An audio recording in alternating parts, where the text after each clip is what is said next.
Pinabulaanan ni Jocelyn Duterte, kapatid ni Pangulong Rodrigo Duterte, ang ibinunyag ni Edgar Matubato sa pagdinig ng Senate Committee on Justice and Human Rights ni Senator Leila De Lima.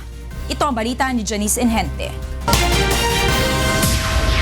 Plano ng maghain ng reklamo ng nakakatandang kapatid ni Pangulong Rodrigo Duterte matapos madawit ang pangalan ng kanilang kapatid na si Jocelyn sa umano'y extrajudicial killing sa bansa.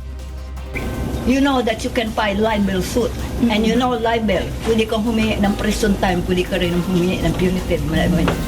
Kung nakabayaran sila ng 1 billion, hindi ako ng 500 million.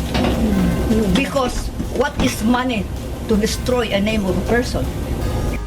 Kahapon sa Senate hearing, sinabi ni Edgar Matubato, nagpakilalang dating miyembro ng Davao Death Squad o DDS, isa umano sa kanilang pinatay ay ang dance instructor na kasintahan ni Jocelyn Duterte sa pag-aakalang pinepirahan lamang daw ang kapatid. Mariin naman itong itinanggi ni Jocelyn. Nakakasirang kulit po yan sa kapwa kong babae dahil hindi walang katotohanan ang lahat ng sinasabi ng witness na ito. Sinungaling siya. Hindi ko siya kilala, hindi niya ako kilala. Sinisi naman ng magkapatid ang mga pangyayari sa Senado kay Senator Leila De Lima.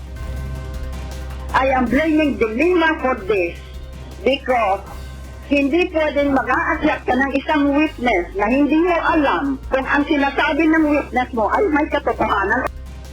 Ang tinitirada niya ngayon, pamilya, nagkamali siya. Dapat tiradahin niya yung politiko dahil hindi ako politiko. Wala sa mga kapatid ko ang politiko. Ako makakalaban niya.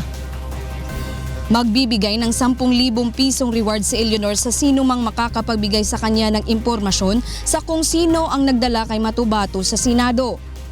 Hindi ko gani alam kung saan ako nakawin yung 10,000 pesos. I'm sure I can borrow it. Isang tanong lang, sino nagdala sa iyo sa Senado? Sino nagturo sa iyo?